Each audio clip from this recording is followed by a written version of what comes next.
Attack on Titan மூவியை தேட்டரில் பார்க்க போனேன். ஸோ அது எப்படி போச்சு, தேட்டர் எக்ஸ்பீரியன்ஸ் எப்படி இருந்துச்சு, கடைசியில் என் தாட்ஸும் ஷேர் பண்ணுறேன்.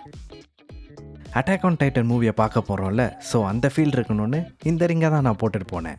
உடனே காஸ்ப்ளே பண்ணலையான்லாம் கேட்காதீங்க, நான் அது பண்ணுற அளவு பெரிய ஆள்லாம் இல்லை. இந்த ரிங்கில் ஸ்கவுட்ஸோட விங்ஸ் ஆஃப் ஃப்ரீடம் சிம்பிள் தான் இருக்குது. ஒழுங்காக தெரியுதான்னு எனக்கு தெரியல, ஆனால் இந்த ரிங்கை தான் போட்டுட்டு 10 மணிக்கிட்ட ரெடியாகி வீட்டிலேருந்து கிளம்பிட்டேன்.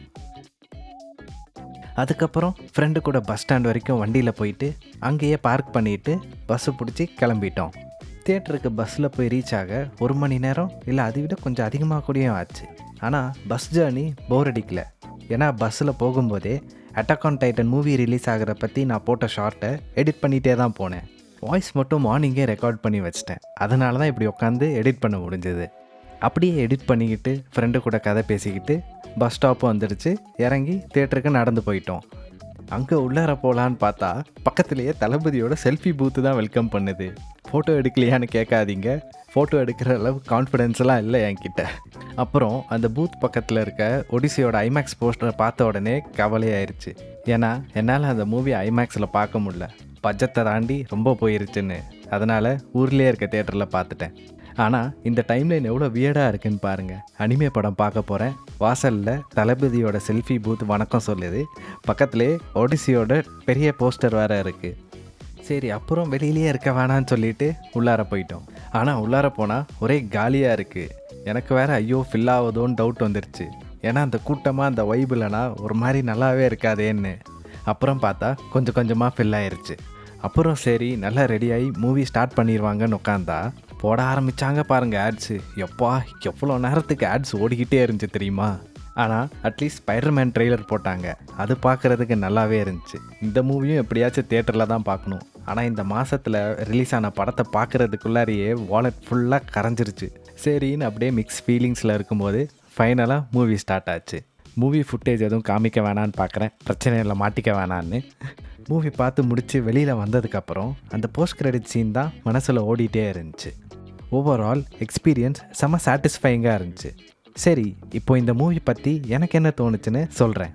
ஓவராலாக பார்த்தா தியேட்டரில் பார்த்தது எனக்கு செம்ம சாட்டிஸ்ஃபைங் எக்ஸ்பீரியன்ஸாக தான் இருந்துச்சு.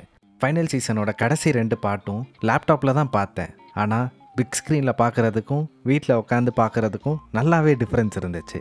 எஸ்பெஷலி தியேட்டர் சவுண்ட், அதுதான் எக்ஸ்பீரியன்ஸை வேறு லெவலுக்கு கொண்டு போச்சு.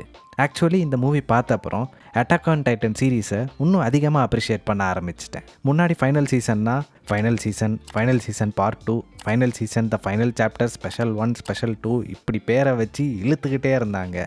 அதனால் ஃபர்ஸ்ட் டைம் எண்டிங்கை பார்த்தப்போ எனக்கு கொஞ்சம் மிக்ஸ்ட் ஃபீலிங்ஸ் தான் இருந்துச்சு.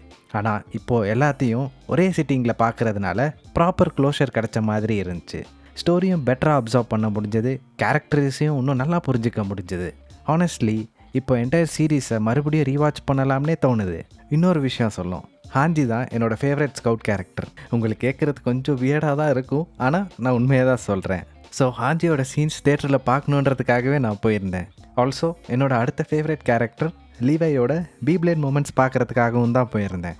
ஸோ இதெல்லாம் தேட்டரில் பார்த்தது ரொம்பவே சாட்டிஸ்ஃபைங்காக இருந்துச்சு. இப்போது இந்த மூவியோட அனிமேஷன் பற்றி பார்க்கணுன்னா எனக்கு முன்னாடி ரிலீஸ் ஆனதுக்கும் இப்போ இருக்கிறதுக்கும் பெருசாக டிஃப்ரென்ஸ் தெரியல.